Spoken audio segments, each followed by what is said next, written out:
Hello दोस्तों, आज के इस वीडियो में हम सॉल्व करेंगे क्लास 10th की मैथ्स एक्सरसाइज 1.1 है ना।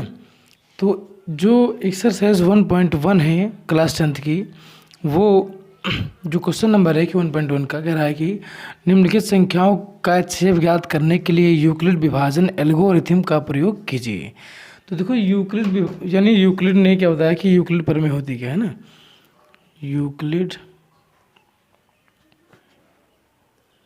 विभाजन प्रमेय है क्या, देखिए जैसे दो नंबर आप ले लीजिए है ना। दो नंबर जैसे मान लो हो गया, इधर 15 हो गया और इधर 2 हो गया। तो इसको हम किस प्रकार लिख सकते हैं, तो देखो इसको हम लिखेंगे 2। अब इसको हम भाग करेंगे 15 से, 2 सते 14, कितना बचा, 1 शेषफल बचा है ना। तो जब 1 शेषफल बचा है, अगर इसको हमको लिखना है तो हम इसको किस प्रकार लिख सकते हैं, तो हम लिखेंगे इसको a बराबर बी क्यू प्लस आर के रूप में। a बराबर बी क्यू प्लस आर के रूप में लिखेंगे हम। चलिए देखो यहाँ पर क्या आ गया, यानी a बराबर बी क्यू प्लस आर, ये क्या है, ये यूक्लिड विभाजन प्रमेय है। तो इसका मतलब क्या हुआ, ये b क्या है, भाजक है, क्या है, भाजक है, और क्यों क्या है, भागफल है, और आर क्या है, रिमाइंडर यानी शेषफल है। ठीक है, क्या है, शेषफल है। तो भाजक गुणे भागफल प्लस शेषफल, तो यानी देखो बड़ा अंक क्या होगा, ए होगा, यानी 15, इधर हम लेंगे 15 बराबर भाजक यानी भागफल कितना है 7 है, और रिमाइंडर कितना हो गया हमारा 1 हो गया है ना। तो क्या बना, 7 दूनी 14, 14 1 15 हो गया है ना। तो ये करना है, तो a बराबर b q plus r, b भाजक ये क्या है, भागफल है क्यों है ना, और आर क्या है, रिमाइंडर है। तो 15 को यानी पहले हमको बड़ा अंक लिखना है, फिर लिखना है छोटा। तो यानी जैसे यहाँ है वाला क्वेश्चन कि 135 और 225 को है ना, यूक्लिड विभाजन एल्गोरिथम के प्रयोग से हमको क्या निकालना है, HCF निकालना है। तो कैसे निकालेंगे, ध्यान दो, कितना क्या दिया हमको क्वेश्चन, कह रहा है कि 135 है और 225 है। अब इसका हमको निकालना है, तो कैसे निकालेंगे, देखो बड़ा अंक ये है तो इसको आप इधर लिखो, यानी कितना होगा 225 बराबर, अब 135 हो गया। अब इधर क्या करेंगे हम, देखो 135 से भाग करेंगे किसको, 225 को, तो कितनी बार जाएगा, एक बार जाएगा। 135 का नाम 135, कितना बचा 0, इधर बचा 9। अब क्या करेंगे, भाग करेंगे किसको, 135 को, 135 को। अब कितना, 2 बार तो जा नहीं सकता, एक बार जाएगा, तो 90 का नाम 90, कितना बचा 45 बचा है ना। 45 जब बचा तो देखो यहाँ पर कितना 45 बचा। अब 45 से फिर हम भाग करेंगे, 45 से पुनः जब भाग करेंगे 90 को, तो 45 दूना 90 होता है। देखो यानी रिमाइंडर किससे 0 आ रहा है, यानी 45 से आ रहा है ना, यानी 45 से भाग देने पर शेषफल हमको क्या मिला, 0 मिल रहा है, क्या मिला, 0 मिल रहा है। तो अब देखो ये केस यानी चरण फर्स्ट होगा। चरण फर्स्ट में क्या किया, 225 था, 135 से भाग किया तो कितनी बार गया, एक बार गया, तो गुणे 1 प्लस शेषफल कितना आया हमारा 90, तो लिख दिया इधर 90। अब जब पुनः हमने किया 135 को भाग किया, देखो अब यानी 135 को जब भाग किया किससे, 90 से, तो 90। अब देखो 1 शेषफल कितना बचा हमारा 45 बचा। ठीक, अब जब 45 बचा है तो अब 90 को फिर से भाग किया ना, यानी भाज्य क्या हमारा 45 हो जाएगा है ना। अब देखो अब क्या होगा कि 90 बराबर, अब 45 गुणा में 2, 45 गुणा में 2, शेषफल कितना है 0 आ रहा है ना, तो हो गया 0। तो 0 किससे आया है, 45 से आया है ना। तो हम क्या लिखेंगे कि चूँकि जो शेषफल है वो 0 है और भाजक क्या है 45 है, चूँकि शेषफल 0 है व भाजक 45 है, इसलिए जो HCF होगा, HCF कितना हो जाएगा 45, आंसर ये हो जाएगा हमारा। ठीक है, अब इसी प्रकार क्वेश्चन नंबर 2 हम देखते हैं। क्वेश्चन नंबर 2 देखो क्या दिया है, ये देखो क्वेश्चन नंबर 2, 196 और 38 220 दिया है ना। तो देखो इसको सॉल्व करने के लिए क्या करेंगे, हम लिख लेते हैं इसको, 196 है 196 और 38,220, इसको मतलब हमको जो है इसका एचसीएफ निकालना है। तो देखो ये बड़ा अंक है, तो इसको हम लिखेंगे इधर 38,220 बराबर, इधर लिखेंगे 196।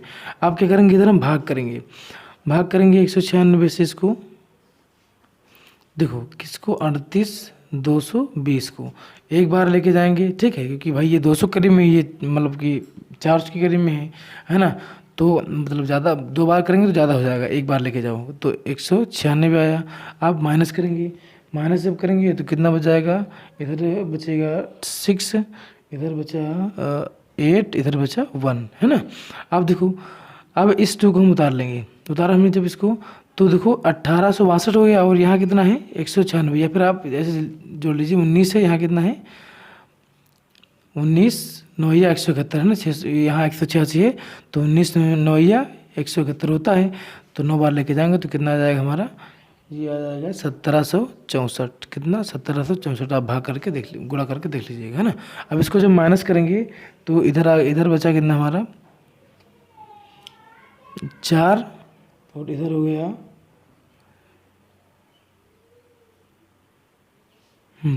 बढ़ा लेते हैं इसको। अब इधर 12 में से 4 के कितना बचा, 8 बचा, 8 उतारो, ठीक, 8 उतारने के बाद में अब यहाँ देखो कितना 15 में से कितना गया 6 गया, तो कितना बचा 9 बचा। अब ये 98 आया, अब ये 0 उतारेंगे जब, तो कितना 980 हो गया। अब कितनी बार ले जाएंगे इसको, 19 पंचे 95, 5 बार लेके जाओ, जब 5 बार लेके जाएंगे तो कितना आ जाएगा 980, शेषफल क्या आ गया 0। अब देखो क्या किया, मतलब एक ही बार में इसमें भाग हो रहा है ना, तो देखो शेषफल किससे 0 आ रहा है, 196 से आ रहा है ना। तो अब यहाँ पर देखो भागफल क्या आया है 195 प्लस शेषफल होता है ना, तो शेषफल कितना 0, तो शेषफल किससे 0 आया है, भाजक क्या हमारा 196, अतः शेषफल 0 है व भाजक 196 है, अतः HCF बराबर 196 आंसर। ठीक, इसी प्रकार अब देखो क्वेश्चन नंबर 3 क्या कह रहा है, देखो क्वेश्चन नंबर 3 आप देख लीजिए, देखो 867 है और 255 है, ठीक है। देखो इसको सॉल्व करते हैं, 255 है, 255 है, 867 और 255 है। अब देखो बड़ा अंक ये है ना, तो आप इसको ऐसे लिखिए 867 बराबर 255, है ना। अब देखो, अब 255 से भाग करिए आप, 255 से भाग करिए आप इसको 867 को, तो कितनी बार जाएगा, 2 बार चला जाएगा, नहीं जा पाएगा ना, तो 2 बार नहीं जाएगा, तो 2 बार क्या 255 दूना, हाँ 2 बार चला जाएगा शायद, कर लेते हैं गोला इसका 225 इंटू 255 दूना 310। देखो कितनी बार ले जाएंगे इसको हम 255, अब इसको हम 3 बार लेके जाएंगे, 3 बार जब लेके जाएंगे तो कितना आ जाएगा हमारा 765 आया। अब इसको माइनस करेंगे तो इधर कितना बचा 2 बचा, और इधर कितना बचा 0, इधर बचा 1, है ना, 102 बचा। अब 102 से भाग करो आप इसको, है ना 255 को, तो कितनी बार जाएगा 2 बार चला जाएगा 155, यानी 102 इंटू जाएगा 155, 102 दोनों 2 बार लेके जाओ, कितना हो गया 204, ठीक। घटाओ इसको, कितना बचा 1 बचा, और ये कितना बचा घटाओ इसको तो 1 बचा, इधर 5 बच गया, है ना, 5 जब 5 बचा तो आप जो है देखो आप 102 को भाग करेंगे, है ना, तो 51 दूना, देखो अब 51 हो गया 102 हो गया, है ना, तो 51 दूना कितना हो जाएगा 102 हो जाएगा। शेष पर कितना आया 0 आया। तो देखो पहले चरण में क्या किया हमने, चरण फर्स्ट क्या गया ये था ना, यानी चरण ये फर्स्ट है, तो 867 था 255 से जब भाग करा हमने तो कितना आया 3, यानी गुणे 3, शेषफल कितना बचा हमारा 102, ठीक। अब चरण 2 क्या होगा, चरण 2 में क्या किया कि जो ये 255 था 255 इसको हमने किससे भाग दिया 102 से, 102 भाजक हो गया, भागफल कितना आया 2 प्लस शेषफल कितना बचा 51, ठीक है, 51 बचा। अब देखो क्या किया हमने कि 102 है ना, ये देखो 102 फिर 51 है, तो 102 को हमने बाकी से 51 से भागफल कितना आया 2, और रिमाइंडर कितना आया हमारा 0 आया है ना। देखो रिमाइंडर किससे 0 आ रहा है, 51 से आ रहा है ना। 51 से जब 0 आया है तो इसका जो HCF कितना है, यानी लिखेंगे अतः शेषफल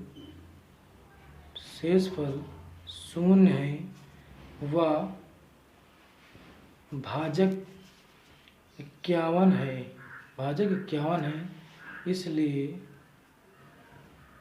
इसलिए HCF बराबर 51 आंसर। ठीक है, बस इसी प्रकार करना है आपको। चलिए क्वेश्चन नंबर 3 देखिए। क्वेश्चन नंबर 3 क्या कह रहा है कि दर्शाइए कि कोई भी धनात्मक विषम पूर्णांक 6q+1 या 6q+3 या 6q+5 के रूप 6q+5 के रूप का होता है जहाँ q कोई पूर्णांक है ना। अब देखो हमको यानी क्या दिखाना है कि जो विषम धन पूर्णांक है वो किसके रूप का होता है, 6q+1 या 6q+3 या 6q+5 के रूप का होता है, हमको ये दिखाना है ना। तो देखो सबसे पहले हम क्या करेंगे कि मान लेंगे, माना ए एक विषम पूर्णांक है जो 6 से बड़ा है, अर्थात b बराबर क्या हो जाएगा 6, b बराबर 6। अतः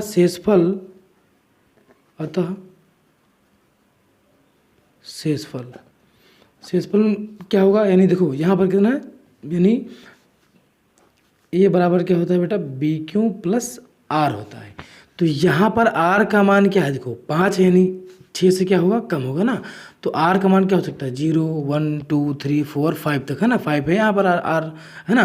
तो क्या लिखेंगे, अतः शेषफल 6 से कम होगा, तो क्या हो जाएगा, R का मान, R रिमाइंडर होता है तो R का मान होगा 0 होगा, 1 होगा, 2 होगा, 3 होगा, 4 होगा, 5 होगा, है ना। अब देखो अब सीधा आएंगे कहाँ पर, यूक्लिड विभाजन प्रमेय पे आएंगे। यूक्लिड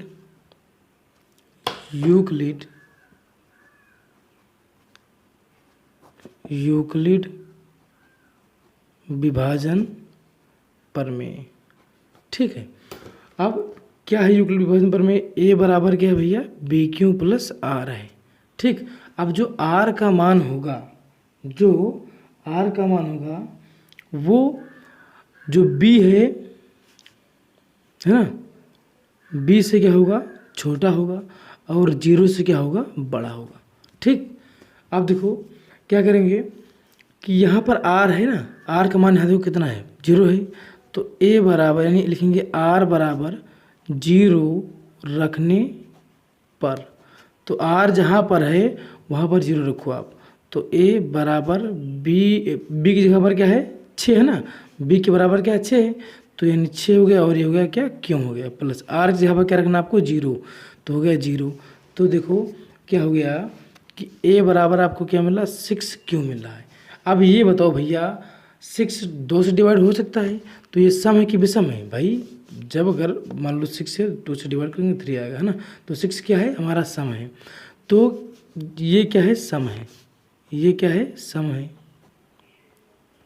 क्योंकि यह 2 से विभाजित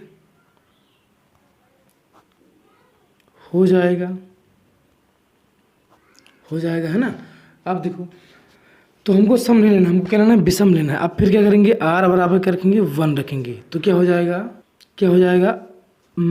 a बराबर 6q प्लस, जहाँ पर आपने भी यहाँ 0 रखा था ना, अब क्या रखना आपको 1 रखना, तो क्या हो जाएगा 1। तो a बराबर क्या हो गया 6q+1। अब ये बताओ, ये तो हमारा सम है, ये क्या है 6q भी आपने देखा ना सम है, तो ये सम है, 6q सम है, और ये क्या हो गया विषम। तो सम प्लस विषम क्या हो जाएगा, सम प्लस विषम क्या होता है भैया, विषम होता है। तो ये हमारा क्या है, विषम है, तो हम इसको मान लेंगे समीकरण फर्स्ट। ठीक, समीकरण फर्स्ट हो गया। अब देखो फिर आर के बराबर कर रखेंगे, आर बराबर 2 रखने पर, आर बराबर 2 रखने पर आप जब 2 रखेंगे तो क्या हो जाएगा, आप 2 रखते हैं तो जहाँ आर है वहाँ आपको 2 रखना है। तो क्या हो गया, ए बराबर 6Q + 2। अब देखो अब ये सम है, ये सम है, तो सम प्लस सम क्या होता है, सम होता है ना। अब देखो हमको इससे भी मतलब नहीं है, हमको क्या लेना है, विषम लेना है। ठीक, अब देखो अब आर बराबर क्या रखेंगे, आर बराबर रखेंगे 3, तो ए बराबर 6Q + 3। अब जब आर जगह 3 रखा तो क्या मिला हमको, ए बराबर 6Q + 3 मिला।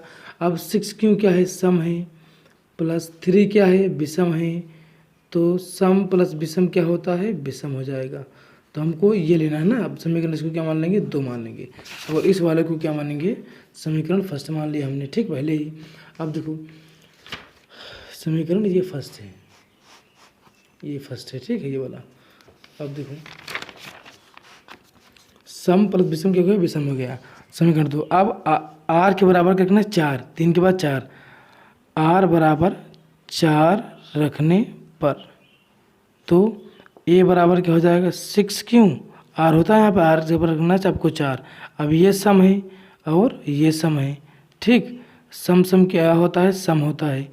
ठीक, अब हमको इससे मतलब नहीं है ना। चलो ये हो गया। अब देखो आर बराबर क्या रखना है आपको, 5 रखना है।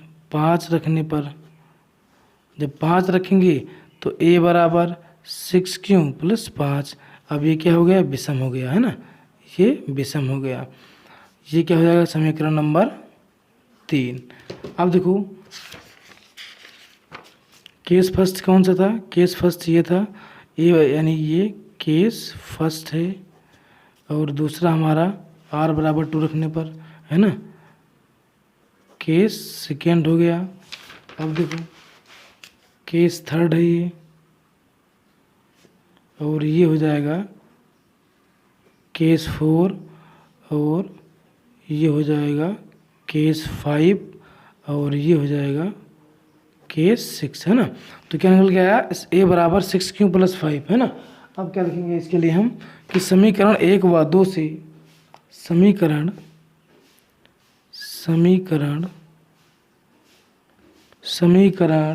1 व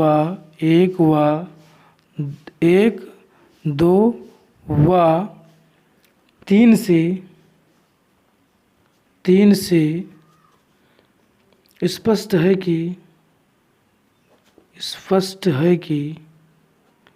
कि सभी धनात्मक विषम पूर्णांक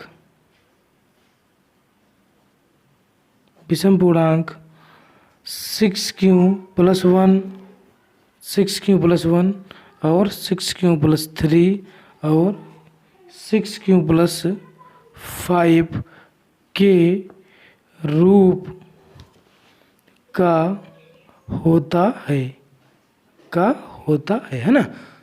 चलो आपको इसी तरह लिखना है, ठीक है, बड़े मतलब अच्छे से, तभी आपको मतलब अच्छे मार्क्स मिल सकते हैं, है ना। चलिए।